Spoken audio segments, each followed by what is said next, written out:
Bible मुकद्दस खोलेंगे इब्रानियों का खत, उसका 11वां बाब। पिछले संडे हमने ईमान के ताल्लुक से सीखना शुरू किया।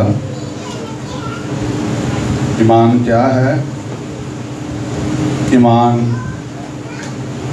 कैसे बढ़ता है और ईमान को कैसे इस्तेमाल करना है। आमीन। बाइबल मुकद्दस में ईमान एक ऐसा लफ्ज़ है जिसको डिफाइन भी किया गया है, जिसकी तारीफ भी पेश की गई है इब्रानियों 11वें बाब में।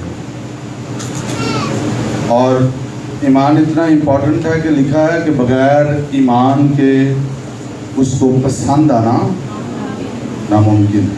आमीन। Faith is so vital. ईमान के बगैर खुदा को पसंद आना नामुमकिन। और फिर तीमुथियुस के खत के मुताबिक ईमान एक भेद है। ईमान क्या है? एक इट्स अ मिस्ट्री। तीमुथियुस का पहला खत 3 बाब की 9वीं आयत में लिखा हुआ है। और ईमान के भेद को पाक दिल में संभालने वाला हो, खुदा के खादम के ताल्लुक से लिखा हुआ। Faith is a mystery. ईमान क्या है? एक भेद है। ईमान के बगैर उसे पसंद आना नामुमकिन है। ईमान वो लफ्ज़ है जिसको बाइबल डिफाइन भी करती है, जो हमने पिछली दफ़ा देखा। आइए थोड़ा सा हमने लास्ट टाइम क्या देखा उसको देखते हुए आगे बढ़े। इब्रानियों 11वां बाब पहली आयत लिखे, अब ईमान उम्मीद की हुई चीज़ों का एतमाद और अनदेखी चीज़ों का सबूत है। तो यहाँ पर ये फेथ की डेफिनेशन है, फेथ की तारीफ यहाँ पर की गई है। फेथ क्या है? सबूत है और एतमाद है। किस चीज़ का? अनदेखी चीज़ों का और उम्मीद की हुई चीज़ों का।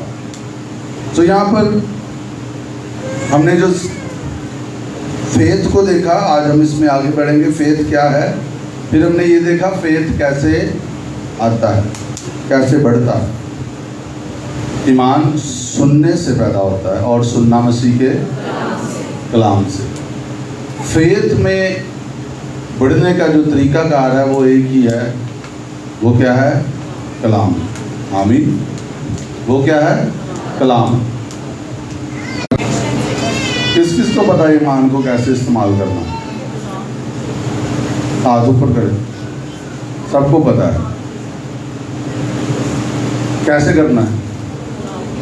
सारे बोले बुलंद आवाज से, कैसे करना है? ईमान को बोलना है, अमल करना है। By speaking, bye releasing the words. जब तक आप की जेब में पैसे हैं, आप निकाल के इस्तेमाल नहीं करेंगे, वो काम नहीं करेंगे। चाहे आपकी जेब में जितने मर्जी हों, जब तक हम उसे इस्तेमाल नहीं करेंगे। So faith works by actions and और you can say faith can be seen by actions. Faith कैसे नजर आता है? एक्शन से, अमाल से। जब तक अमल नहीं है, बाइबल कहती है वो फेथ मुर्दा है। बगैर अमाल के जो ईमान है वो क्या है? डेड फेथ है। वो क्या है?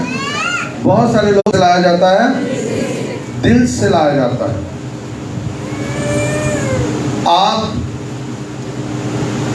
के दिल में जब फेथ है तो उसका इजहार होगा आपके अमल से, उसका इजहार होगा आपके बोलने से। जब आप बोलते हैं, आप अमल करते हैं। बहुत दफा हम सुनते ही रहते हैं पर अमल नहीं करते। छोटी छोटी बातों के लिए भी फेथ नहीं रखते। छोटी छोटी बातों के लिए भी इस फेथ को इस्तेमाल नहीं करते। तो फिर वो उतना सही रह जाता है, क्योंकि आपने उसे आजमाया नहीं है, आपने उसको टेस्ट में से गुजरने नहीं दिया।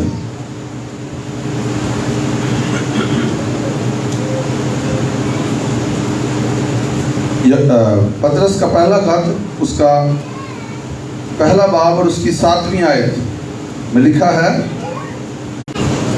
कहते हैं ना ये मेरा आजमूदा फॉर्मूला है, इसको मैंने आजमाया हुआ है। तो फेथ इज नॉट फेथ जब तक उसको टेस्ट में से आप नहीं गुजरने देते। वीक आप फेथ में रह सकते हैं अगर आप टेस्ट में फेथ को युद्ध के वक्त तारीफ और जलाल और इज्जत का बाइस ठहरेगा। कौन सा फेथ?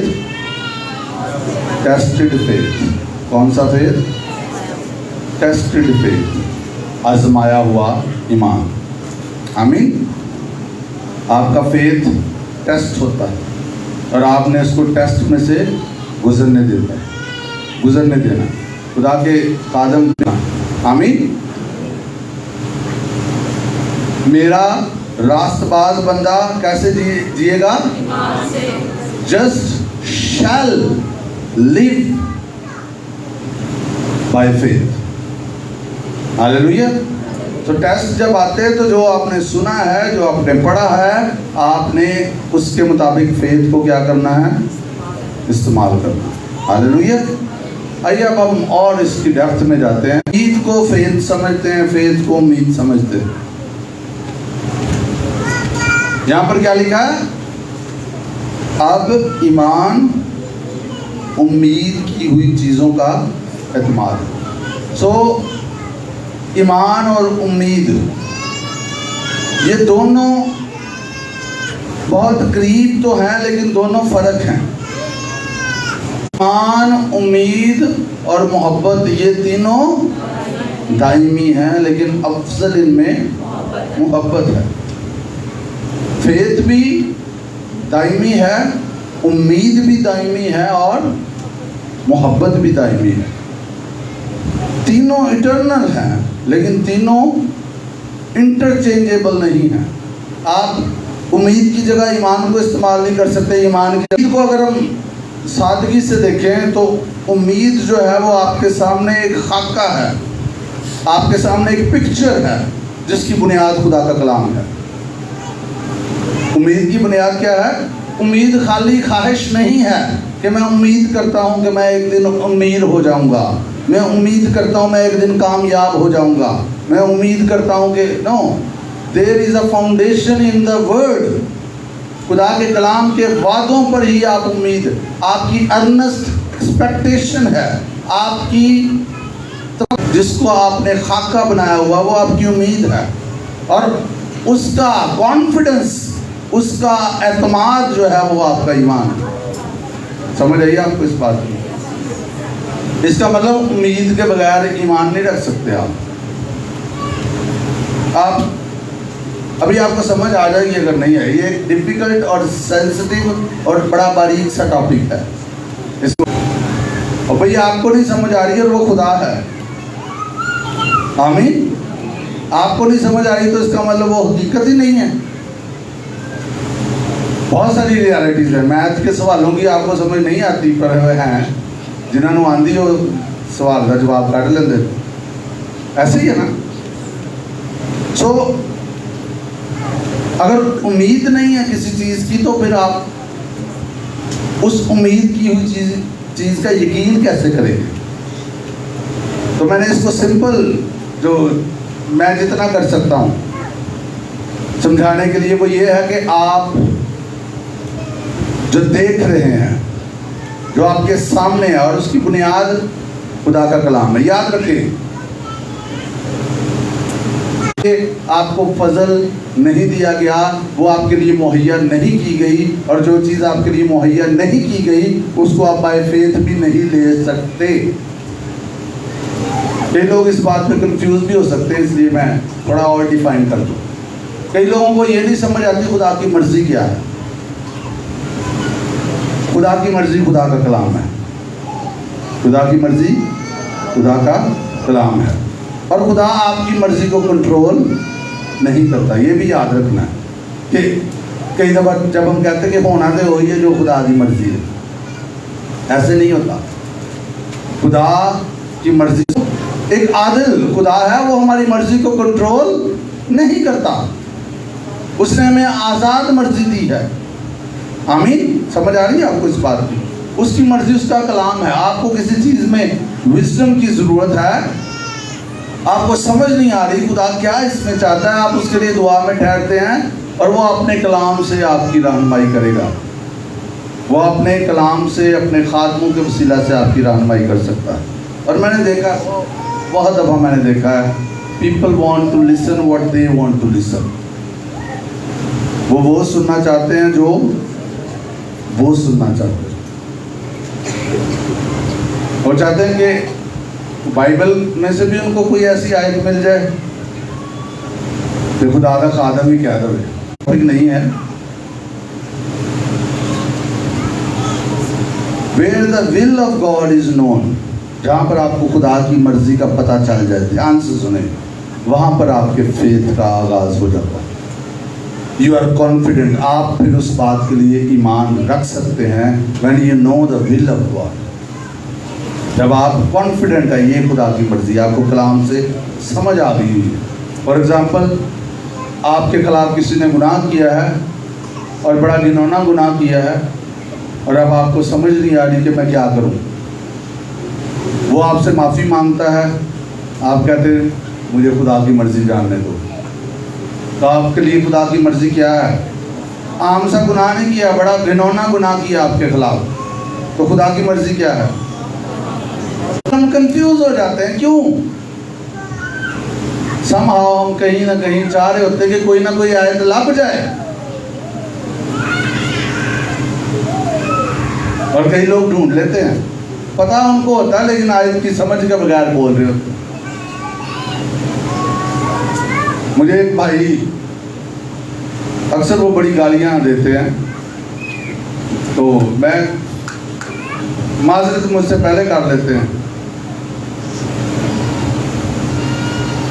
मैं एक दिन उनको कहा, मैंने कहा भाई गालियां देने वाले खुदा की बात से में दाखिल नहीं होंगे। कहते भाई साहब बैठे बैठो, डाकू भी तो बच गया सी ना, लॉजिक चेक करे, डाकू भी तो बच गया सी ना। मैं कहा एक ही बचा सी, दोनों क्यों नहीं बचे? क्योंकि एक ईमान ले आया। आमीन। उसके पास टाइम नहीं था। कई लोग कहते ने डाकू ने केड़ा बपतिस्मा लिया सी, भैया उहदे कोल टाइम नहीं सी है, ना ही उन्होंने उतरन देना सी, बपतिस्मा लैके फिर चढ़ा दिए, है ना। तो अपने से जो है ना वो कोई ना कोई चीज़ निकाल लेना। खुदा की मर्जी जहाँ पर आपको मालूम हो जाती है, वहाँ पर फेथ आप रख सकते हैं। हालेलुया।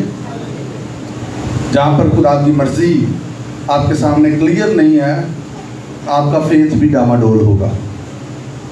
सो इस तरह दुआएं ना करें, खुदावंद पता नहीं तेरी की मर्जी है, चल जेड़ी तेरी मर्जी है कि पूरी हो जाए।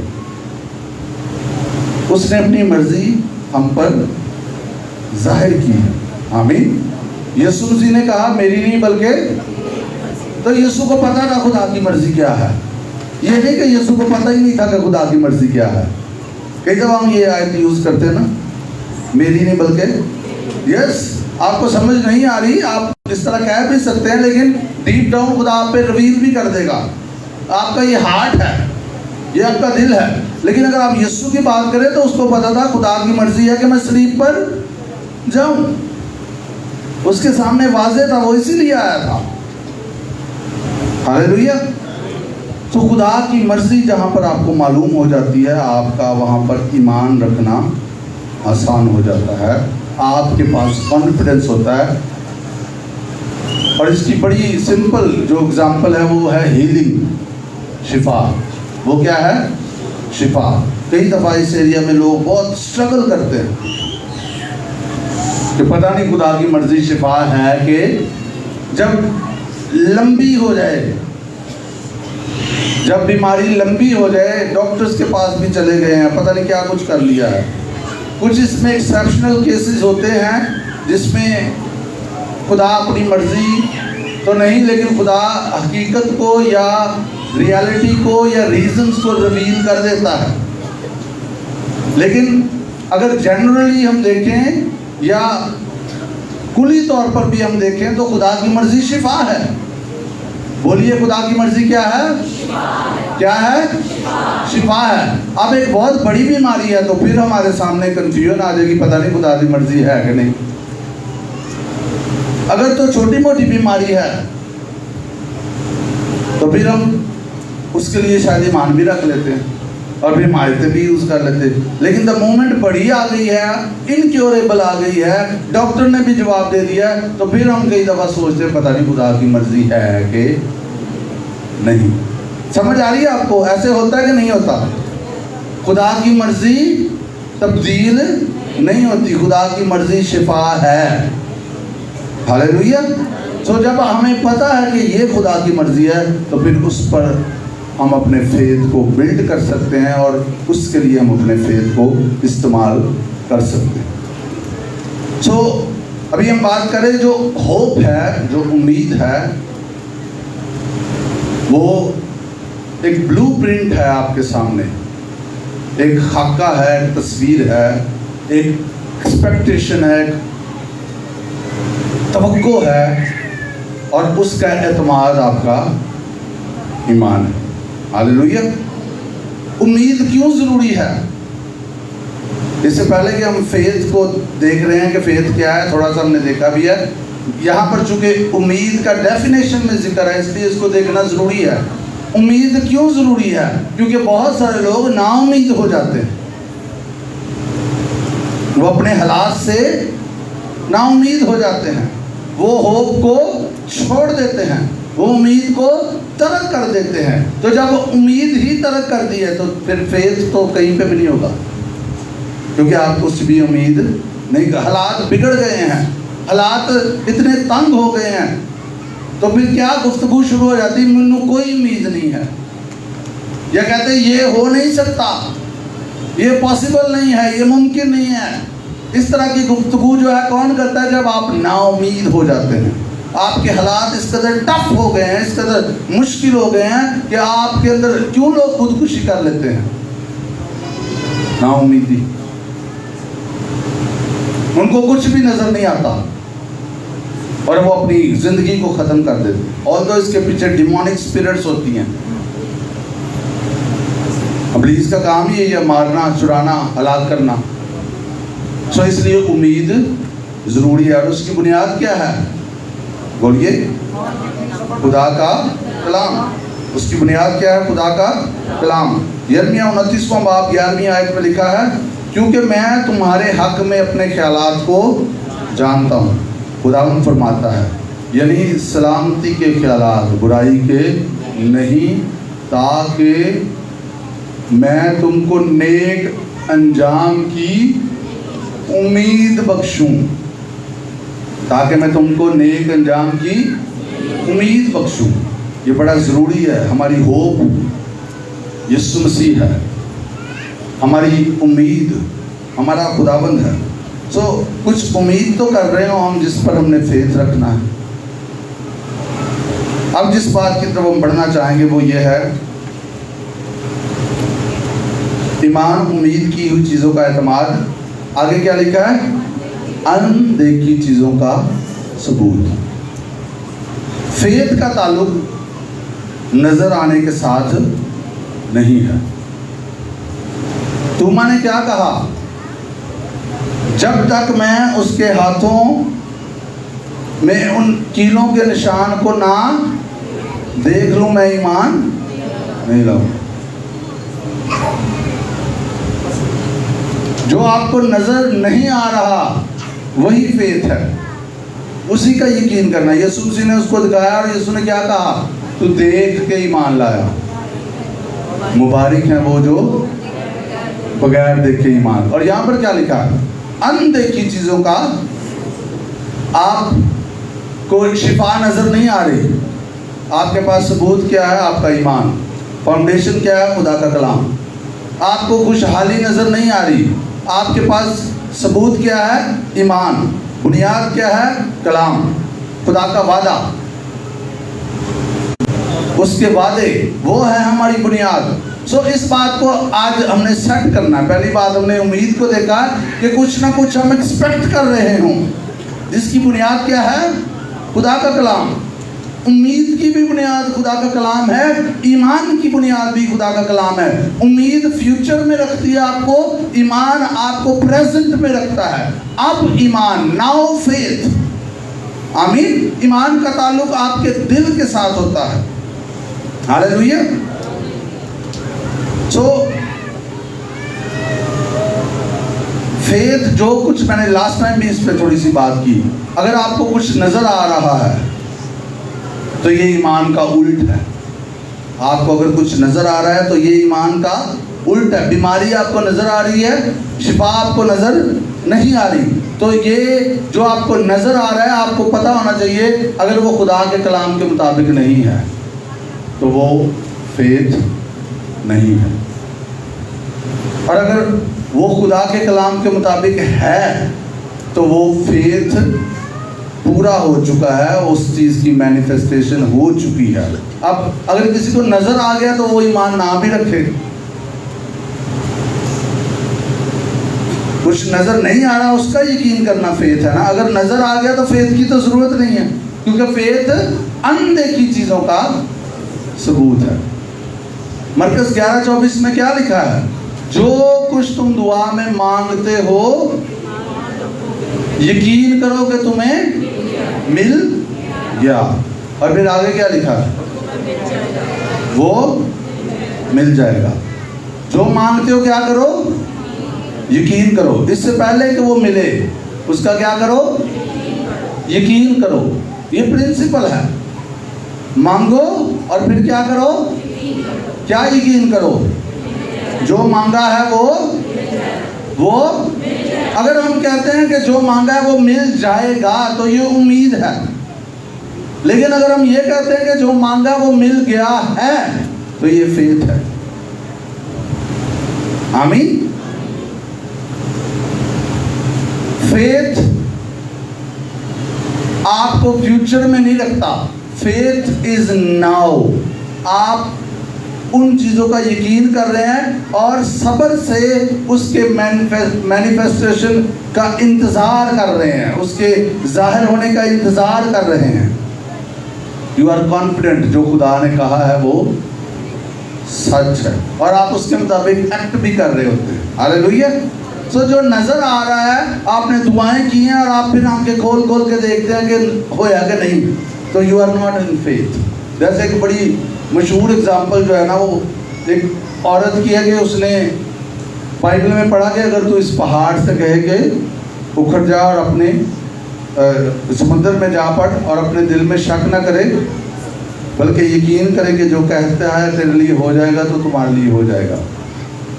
तो उस औरत के घर के सामने ही पहाड़ था और उसे घूम के जाना पड़ता था उस तरफ। तो फिर उसने इस आयत की बुनियाद पे दुआ शुरू की।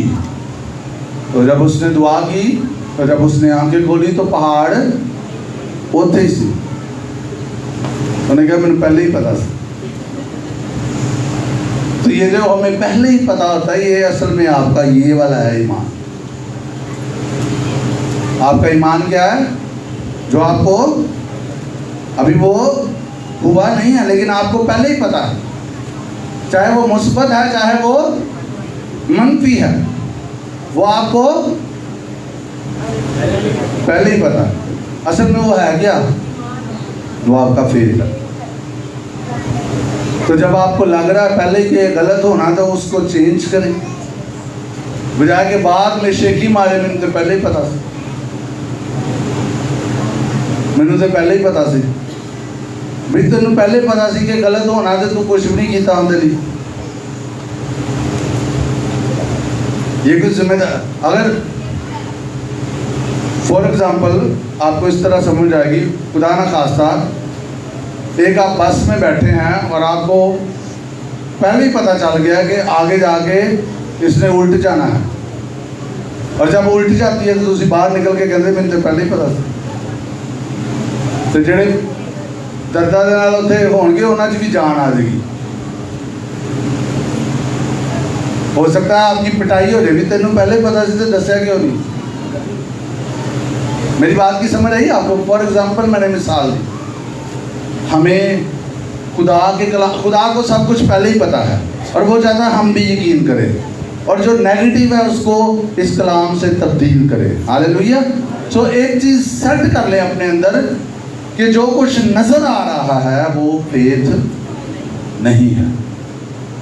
कहिए, जो कुछ नज़र आ रहा है, बोलिए, जो नज़र आ रहा है वो ईमान नहीं है। क्या लिखा है? हम ईमान पर चलते ना कि आंखों देखे पर। जो हमें नज़र आ रहा है उसके मुताबिक हम नहीं चलते, बल्कि हम कैसे चलते? जो नज़र नहीं आ रहा। और इसकी ग्रेटेस्ट एग्जांपल हमें जो है वो अब्राहम की ज़िंदगी से नज़र आती है। रोमियो 4 बाब निकालिए।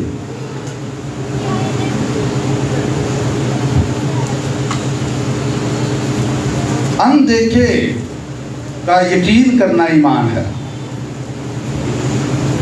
और उसकी बुनियाद क्या है? मैं बार बार आपसे रिपीट ये इसलिए करवा रहा हूँ ताकि आपको ये याद रहे। केनेथ हेगन दुनिया में एक माना हुआ नाम है जिन्होंने ईमान पर तकरीबन 60 साल सिखाया। कितने साल? 60 साल।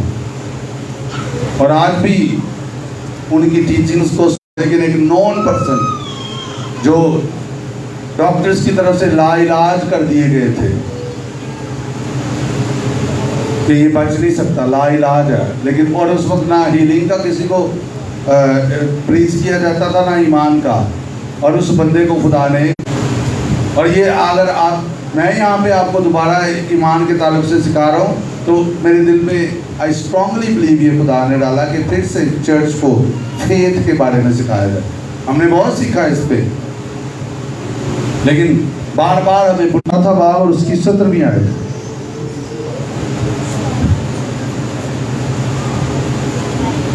यहाँ पर लिखा है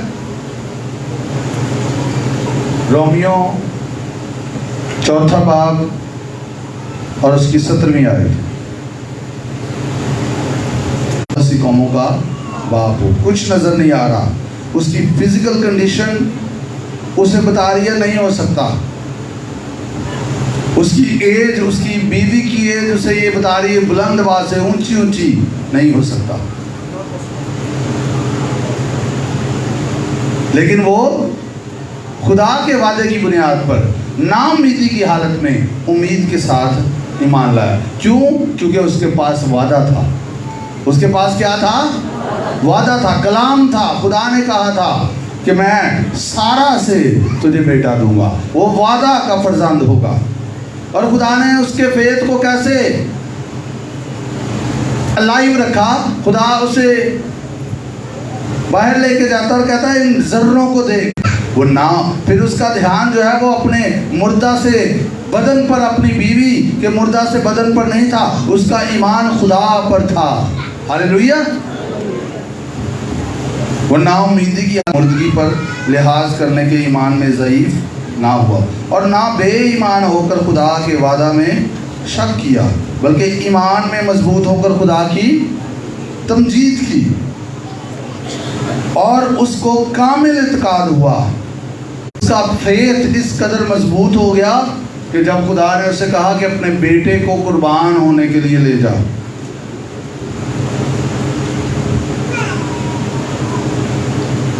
तो क्या कॉन्फिडेंस था उसके अंदर। रोमियो में इसका, पैदाइश में आपको इसका जिक्र नहीं मिलेगा। रोमियो में और लिखा है उस खुदा के सामने जिस पर वो ईमान लाया और जो मुर्दों को जिंदा करता है, जो चीज़ें नहीं है उनको इस तरह बुला लेता है गोया कि वो है। किस खुदा पर ईमान लाया?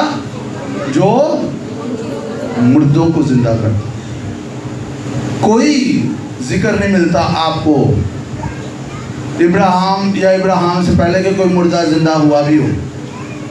इनफैक्ट पहला मुर्दा जो बाइबल मुकद्दस में जिंदा हुआ हमें नजर आता है वो एलिया के वसीला से पहला मुर्दा नजर आता है हमें, बहुत दूर जाके।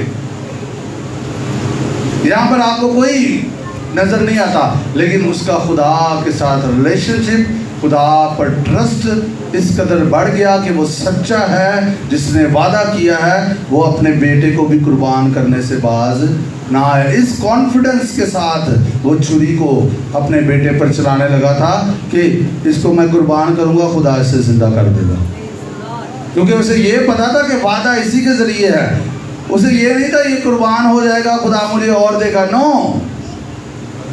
उसके अंदर ये ईमान था, उसके अंदर ये कॉन्फिडेंस था, उसके अंदर ये उम्मीद थी कि ये मरेगा नहीं, क्योंकि वादे इसके साथ है। अगर मैं इसको ज़िबा भी कर दूंगा और इसको सौख्तनी कुर्बानी जलाने पूरा जला भी दूंगा तो खुदा फिर भी इसे जिंदा कर देगा। हालेलुया। इस सारी चीज की बुनियाद क्या है? कलाम। क्या है? कलाम पर ईमान। खाली ईमान नहीं, कलाम पर ईमान। खुदा के वादे, खुदा की मर्जी, खुदा की शख्सियत पर भरोसा कि वो सच्चा है, वो झूठ नहीं बोलता। इसलिए आज अपने आप को तकवीयत दें। आपके इर्द गिर्द जो नाउमीदी है, आपके इर्द गिर्द कुछ ऐसा, सुनिए ध्यान से, इधर मेरी तरफ तवज्जो करें, मैं ख़त्म करने लगा हूँ। आपको जो नज़र आ रहा है कि ये जो मुझे नज़र आ रहा है ये कलाम के मुताबिक नहीं है, तो आपको परेशान होने की ज़रूरत नहीं है। आपको अपने फेथ से जो नज़र आ रहा है उसको तब्दील करना है, क्योंकि फेथ वो है जो नज़र नहीं आ रहा। ईमान अनदेखी चीज़ों का क्या है? सबूत है। जो नज़र नहीं आ रहा उसका सबूत आपका ईमान है। देखी हुई चीज़ें चंद रोज़ा है, तब्दील होने वाली है, और अनदेखी चीज़ें अबदी हैं। फेथ खुदा ने हमें टूल दे दिया हुआ है कि हम जो कुछ नज़र आ रहा है और कलाम के मुताबिक नहीं है उसे तब्दील कर दें और कलाम के मुताबिक ले आएँ, क्योंकि हमारे पास वादे मौजूद हैं। हालेलुया। इसलिए कोई बेदिली आपको, मायूसी आपको दबाने ना पाए। आपके पास खुदा का कलाम है। हाँ, ये ज़रूर है कि खुदा के कलाम से अपने आप को भरें, खुदा की सच्चाइयों से अपने आप को भरें, खुदा की मर्ज़ी से अपने आप को भरें जो उसका कलाम है। इससे फिल करें ताकि जब हमें ईमान को इस्तेमाल करना है तो हमारे पास फाउंडेशन हो, हमारे पास वादा हो, हमारे पास खुदा की नॉन मर्ज़ी हो, हमें पता हो ये खुदा की मर्ज़ी है, कंफ्यूज ना हो रहे हों। और अगर आपको नहीं पता चल रहा तो उसके पास ठहरे, उसकी कुर्बत में ठहरे, वो आप पर रिवील करेगा। उसकी ये रिस्पॉन्सिबिलिटी है, खुदा की ये जिम्मेदारी है कि वो अपनी मर्ज़ी हम पर जाहिर करे। उसने अपनी मर्ज़ी हमसे छुपाई नहीं हुई, लेकिन अगर हम उसके पास जाएंगे, जानने की कोशिश करेंगे, तो वो लाजमी, मैं एक बात कह रहा हूँ ध्यान से सुने, इट्स हिज रिस्पॉन्सिबिलिटी कि वो अपनी मर्ज़ी हम पर, लेकिन इट्स अ टू वे। आप जाएंगे नहीं, आप पूछेंगे नहीं, तो फिर वो कैसे बताएगा? जब आप जाएंगे तो फिर उसकी जिम्मेदारी बन जाती है, वो आपको बताएगा। हालेलुया। खुदा ये तो नहीं कहेगा नहीं नहीं चल जा, मैं नहीं दसनी। कहेगा खुदा आपको ऐसे किसी भी मैटर के ताल्लुक से। लेकिन कई दफ़ा हम चाहते हैं बस होना ही चाहिए, तो होना ही पता चल जाए सानू, और सुनने के लिए हम तैयार नहीं होते। फौरन हम चाहते हैं खुदा जल्दी, वो तो बता सकता है आपको, लेकिन कई दफ़ा हम सुनने के लिए तैयार ही नहीं। हम वो सुनना चाहते हैं, जैसे मैंने शुरू में कहा, जो हम सुनना चाहते हैं। पता भी होता है खुदा का कलाम इसके बारे में ये नहीं ये कह रहा है, फिर भी हम कह रहे हैं कोई ना कोई आयत ला भी जाए, कोई ना कोई जुगाड़ लग जाए, क्योंकि जुगाड़ लाने में मास्टर हैं, है ना।